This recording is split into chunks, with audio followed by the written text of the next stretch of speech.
오늘 아침 뉴스 연구소. 오늘 아침 뉴스의 맥을 짚어드리는 시간 뉴스연구소. 오늘도 두 분의 연구위원 함께합니다. CBS 김광일 기자, 뉴스톱 김준일 대표, 어서 오십시오. 안녕하세요. 예, 오늘 첫 뉴스 어디로 갈까요? 또 블랙 먼데이. 어제 코스닥 700선이 붕괴가 됐어요. 주가가 엄청 떨어졌죠. 저희가 화요일마다 이렇게 검은 월요일 블랙 먼데이라고 전해드리고 있는 것 같은데 어제도 그랬습니다. 코스닥이 692.37로 마감을 했어요. 네. 그러니까 전거래일보다 5%가 확 빠졌습니다. 그렇죠. 코스닥이 이렇게 700선 아래로 떨어진 게 2년 3개월 만이래요. 코스피는 어땠죠? 코스피도 같이 급락을 했는데 네. 3%가 떨어졌습니다. 2220.94로 장을 마쳤고요. 역시 2년 2개월 만에 최저 수준입니다. 네. 경기 침체 공포가 전 세계적으로 지금 심해지고 있는데 그게 반영이 됐고요.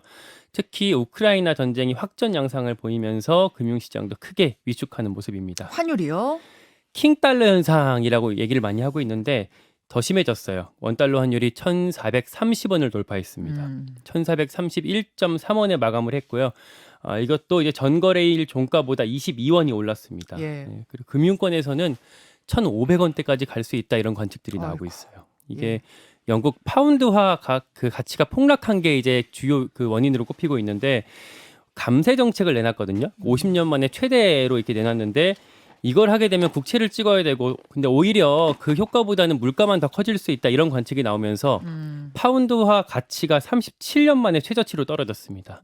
결국 이게 상대적으로 달러 가치가 더 높아지는 그런 상황이 됐습니다. 자, 어제 주식시장이 출렁하면서 또 뭐 개미 투자자뿐만 아니라 경제 주체들이 다 출렁했어요. 예. 언론의 이제 제목들을 보면은 이런 제목이 눈에 띄더라고요. 각자 도생 역환율 전쟁이 시작됐다. 그러니까 보통 환율 전쟁이라고 하면은 네. 자국의 통화 가치를 낮춰서 수출 경쟁력을 높일 때 보통 환율 전쟁이라고 얘기를 했거든요. 지금은 이제 역환율 정책인 거죠. 너무 달러 가치가 높아지니까 오히려 자국의 통화 가치를 지금 올려야 되는. 그래서 지금 어제 일본 시장이 굉장히 좀 의미 있는 일이 있었는데 외환 시장에 개입을 했습니다. N달러 환율이 그러니까 N화가 너무 가치가 낮아지니까 N달러 환율이 145엔이거든요. 네. 그러니까 우리나라 그러니까 일본 100엔하고 한국 1000원 정도 이제 생각하시면 되죠. 이제 1대 10 정도. 그러니까 N달러 환율이 145엔을 넘으니까 1998년 6월 이후 24년 만에 일본이 외환 시장에 개입을 했어요. 아하. 네, 그러니까 달러를 풀었다는 얘기죠. 그렇죠. 그러니까 이게 지금 그래서 과거에 이제 어떤 사례가 있었냐면은 1985년에 플라자 합의라는 게 있었는데 당시에 너무 달러화가 강하니까 일본, 독일 등 선진 5개국이 협조를 해가지고 달러화를 6주 만에 한 10%를 낮춘 절하시키는 걸 공동으로 한 적이 있어요. 그러니까 나라 혼자서 해봤자 뭐 이게 별 효과가 없으니까 예, 같이 공동으로. 그래서 이번에도 그러면 그게 가능할 거냐라고 했는데 이번에 전문가들은 대부분 그게 불가능할 거다. 지금 그래서 각자 도생이라는 말이 나온다라는 거예요. 왜냐하면 그때는 미국도 너무 달러화가 강하니까 같이 미국도 협조를 했거든요. 근데 미국은 그럴 생각이 없습니다. 예. 계속 금리를 올릴 거기 때문에 그러니까 지금 골드만삭스의 수석 환율 이코노미스트인 짐 오늘 같은 경우에는 네. 1달러당 150엔. 그러면 이거는 한국으로 따지면 1달러당 1,500원이거든요. 이거 뚫리면은 1997년 금융위기 수준의 혼란이 올 거다. 그리고 제일 취약한 게 아시아에서 필리핀 페소와 태국 바트와 그리고 한국 원화를 꼽았습니다. 예. 지금 이런 상황이고 이게 단순히 지금 어떤 그 환율의 문제가 아니에요. 한국은 지금 복합적 위기에 처했다라고 볼 수가 있는데 일단은 고환율 뭐 아까 방금 설명을 드렸는데 여기에 더해가지고 지금 24년 만에 최악의 인플레이션이거든요. 지금 1998년 이후 가장 높은 5.2%를 기록할 것이다. 인플레이션이 이런 전망이 나오고 있고 이렇게 될 경우에는 이제 물가 압력이 더 환율이 높아지면 더 많이 받는 거죠. 그렇죠. 물가 이제 상승 압력이. 그리고 또 하나는 지금 사상 최대 무역 적자를 기록하고 있어요. 보통 한국의 경제가 안 좋아도 무슨 외환위기급 아니면 수백억 달러의 흑자를 받는데 올해 지금 9월까지 무역 적자가 292억 달러가 지금 누적이에요. 그게 왜 그러냐면은 재료도 같이 올라가니까 그런 예, 거죠. 수입 재료도 재료들도. 올라가고 대중국 무역 적자가 지금 사상 처음으로 지금 아, 5개월 이상 지금 지속되고 있어요. 네. 여기에다가 지금 가계빚이 1,869조 원이거든요. 이게 2005년, 2007년엔 600조 원밖에 안 됐는데 지금 이게 이렇게 되면 금리를 올리면 가계 부채가 어마어마하게 부담이 늘어납니다. 거기에다 지금 자산 버블까지 껴 부동산 버블까지 껴 있어서 이게 지금 시한폭탄이다 이런 얘기들이 지금 계속 나오고 있는데 예. 통화 스와프 같은 경우에는 지금 한국은행에서는 지금 얘기를 시작했다. 미국 연준하고. 근데 지금 엊그저 이틀 전에 추경호 부총리 같은 경우에는 양국이 지금 외환시장 안정을 위해서 이미 유동성 공급 장치와 관련해서 확인했다라고까지 얘기를 했거든요. 일단 추경호 부총리랑 이창용 하는 총재랑도 약간 말이 좀 달라요. 그래서 하는 지금 통화 스와프를 할 수 있을 것인가 하면은 여러 나라가 같이 해야 되는데 아직은 그럴 시기가 아니라고 지금 얘기를 하고 있는데 그럼 언제 할 것인가 1,500원이 돌파하면 할 것인가 이런 논란들이 지금 계속 나오고 있습니다. 그래요. 긴 설명해 주셨는데 하여튼 녹록치 않은 상황인 것만은 분명해요. 답답한 게 당국에서도 계속 비상회의한다라고 해놓고 회의를 또 일정을 잡았는데 그리고 끝나고 나서는 나오는 워딩을 보면 괜찮다. 지금 문제 없다 이런 수준의 워딩이 나와서 어떻게 대처하고 있는 건지 바라보는 입장에서는 답답하고 좀 불안하기만 합니다. 그래요. 두 번째 뉴스로 갑니다. 허위 보도가 동맹을 훼손했다. 어제 방송 우리 뉴스쇼 끝난 이후에 윤석열 대통령이 출근길 약식 기자회견 했고 네.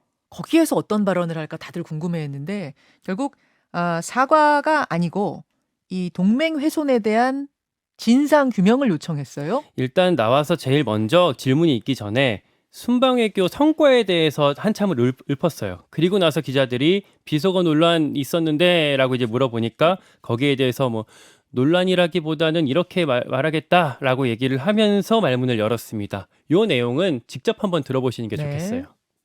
사실과 다른 보도로서 이 동맹을 훼손한다는 것은 국민을 굉장히 위험에 빠뜨리는 일이다. 그 부분을 먼저 얘기하고 싶고요. 그와 관련한 나머지 얘기들은 먼저 이 부분에 대한 진상이라든가 이런 것들이 더 확실하게 밝혀져야 된다고 저는 생각합니다.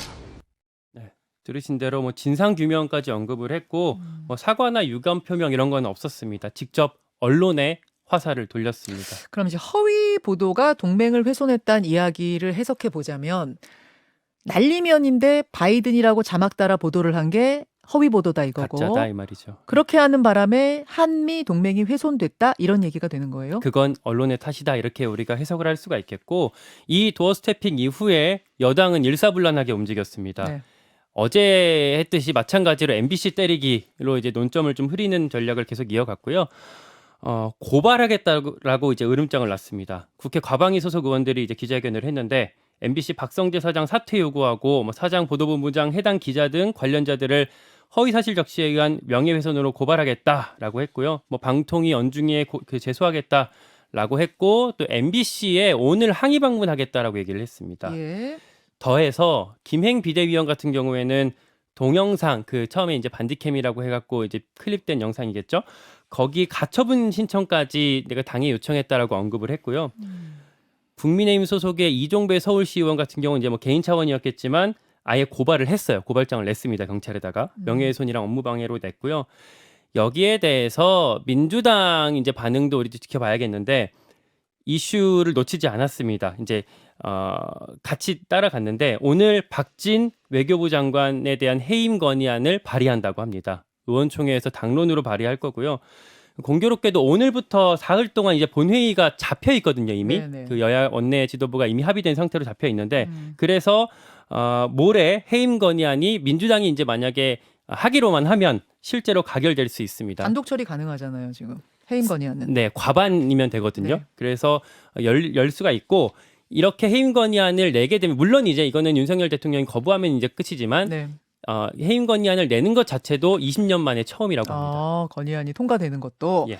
아까 그 김행 비대위원이 동영상에다 가처분 신청을 언급했다고 그랬는데 그 동영상이 그 짧은 동영상이에요? 아니면 지금 저 전체 풀영상도 있고 여러 가지가 돌고 있는데 다 일제히 이거 송출하지 말아라 이런 가처분이에요. 그 짧은 동영상으로 이해하고 있는데 뭐 구체적으로 어제 그 발표가 되진 않았습니다. 잠시 후에 김행 비대위원 연결하거든요. 제가 그 부분을 좀 정확하게 질문을 해보도록 하고 예. 김준일 대표 예. 어제 하루 종일도 논란이 뜨거웠습니다. 어디 주목하셨어요? 저는 뭔가 사과까지는 아니더라도 이 부분에 있어서 유감 표명 정도는 나오지 않을까 기대를 했는데 그러니까 비속어 사용한 부분에 대해서. 그런데 이제 이것에 대해서 언론에 좀 화살을 돌렸습니다. 그래서 어제 이제 이 사안을 놓고 윤석열 대통령의 태도를 놓고 많은 언론들이 정면 돌파 뭐 이렇게 제목을 달았는데 이제 이거는 정면 돌파가 아니라 자기 발언에 대해서 좀 어떤 발언이 있었고 그리고 그 부분에 있어서 한국 야당이나 뭐 미국 국회에 뭐 사과를 하든지 이런 게 이제 정면 돌파라고 하는 거지. 이거는 이제 책임 전가다. 저는 그렇게 보고 있고 그 김의원 한국일보 논설위원도 페이스북에 그런 의견에서 이거는 책임 전가지 정면 돌파라고 붙일 일이 아니다 이렇게 좀 얘기를 했습니다. 중요한 건 그런 거예요. 어저께 이제 이게 논란이 되니까 타임라인들이 거의 복구가 됐어요. 무슨 일이 있었는지. 그래서 예. 그거를 제가 좀 압축해서 설명을 드리면은 예. 6시 한 20분 정도에 그 글로벌 펀드 재정 공여 회의가 종료가 되고요. 행사가 종료가 되고. 22일 당일입니다. 그리고 네. 6시 28분에 그 MBC 촬영 기자가 풀 기자였는데 본사에 먼저 영상을 쐈어요. 예. 그리고 7시 반에 다른 방송사한테 이 영상을 다 공유를 했습니다. 그러니까 12곳으로 다 보낸 거죠? 다 공유를 했으니까 이제 각 방송사에서 다 이 영상을 보기 시작하는데 네. 한 10분, 20분 뒤에 한 7시 40분, 50분이죠. 이때쯤에 이상한 욕설 같은 게 들리는데 라고 하면서 기자들이 다 인식을 한 거예요. 일단은 순방 취재단 기자들 사이에서 이 이야기가 돌기 시작한 거죠. 예, 7시 한 40분, 50분 사이에 그러면서 대통령실 대외협력실 직원이 와가지고 들었어요. 그거 뭔데 하면서 이제 들은 거예요? 듣고서 이게 문제가 생길 거라고 생각을 하고 보도를 자제해달라고 소위 말하는 엠바고를 좀 요청을 했어요. 자, 보도 자제 요청이 예. 7시 때에 나왔다는 거죠. 7시 그러니까. 때 뭐 8시 정도에. 예. 그래서 이미 그리고 정보 보고가 다 언론사들이 다 했습니다. 이런 게 있어서 각 언론사에 이제 보고가 들어간 거예요. 그리고 그 정보 보고가 아마 추정컨대 뭐 찌라시 같은 형태로 이제 많이 받은 글 형태로 받은 돌기 글 시작했군요. 그래서 카카오톡으로 막 예, 이제 예. 돌기 시작한 거죠. 그리고 영상이 있잖아요. 영상 그 짧은 영상은 한 9시 8시 반에서 9시에 처음 등장했습니다. 이미. 그러니까 그 어디서 그 12개 방송사 중에 한 군데일 텐데 어디인지 뭐 아니면 다른 곳일 수도 있고요. 근데 예. 어디서 그걸 만들었는지는 모르겠어요. 그리고 9시 33분에 박홍근 원내대표가 이런 욕설 영상이 있었다고 원내에서 발언을 하고요. 그런데 9시 39분에 이거는 엠바고를 받을 수 없다. 라고 해서 해제가 돼버려요. 그 다음에 10시 7분에 MBC 유튜브가 올라오는 겁니다. 그래서 중요한 거는 이거예요. 대외협력실 직원도 이 발언이 부적절하고 욕설에 가까운 게 있다라는 거 알고 요청을 했는데 갑자기 대통령실에서는 이게 바이든이다 아니다 난리면이다. 그러면 애시당초 그렇게 요청할 이유가 없잖아요. 이거가 이제 배치가 된다라는 거죠. 자, 지금 이제 타임라인은 그동안은 되게 여러 가지 이야기들이 막 혼선이 있었죠. 그런데 이제 어제 요 부분이 문제가 되면서 각 방송사 기자들이 다 이제 뭐 언론사 기자들이 다 같이 모여서 이것에 대한 타임라인 복구를 한 거예요. 지금 말씀해 주신 게 거의 다 일치합니다. 이제 혼선이 빚어졌던 것들이 이렇게 정리가 됐고. 김광일 기자.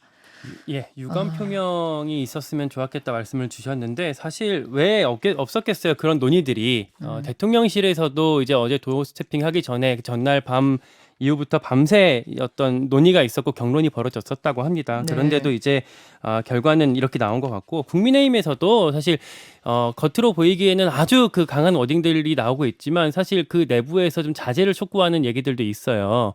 의원들 들어가 있는 텔레그램 방에서도 조금 뭐랄까 좀 대응을 자제하는 게 낫지 않겠냐 이런 얘기가 나오기도 했고 또 주호영 원내대표도 비공개 그 지도부 회의에서 예. 좀 톤 조절을 좀 합시다라고 얘기를 하기도 했다고 합니다. 그래요? 예. 그런데도 어쨌든 결과적으로 이렇게 나오고 있는 것 같은데 이후에 좀 국민의힘이 어떻게 좀 가닥을 좀 잡을지도 지켜봐야 될 것 같습니다. 잠시 후에 김행 비대위원 직접 연결해서 지금 국민의힘에서 이제 문제 삼고 있는 부분들 하나하나 좀 짚고 또 질문도 해보고 하겠습니다. 짧게 하나 더 볼까요? 대전 아울렛 참사. 어제 대전 유성구에 있는 현대 아울렛에서 화재가 났는데 큰 화재였습니다. 7명이나 숨졌어요. 네, 7명 사망, 1명 중상 이렇게 사상자가 총 8명이 나왔어요. 이게 어제 아침 7시 45분쯤에 대전 용산동 현대 아울렛 지하 1층 하역장 부근에서 불이 났고 바로 이 주변으로 급속히 번졌다고 하고요. 사상자 대부분이 이제 하도급 용역 그 회사 직원이었습니다. 이제 물류 작업을 하고 있었는데 뭐 시설 관리하고 상품 입고하고 그러다가 이 사고를 당했다고 합니다. 하역장에 이제 쌓여 있던 종이 상자 등이 타면서 연기가 팍 뿜어져 나왔고 네. 그 연기랑 유독가스로 인명 피해가 커졌다고 소방 당국이 보고 있습니다.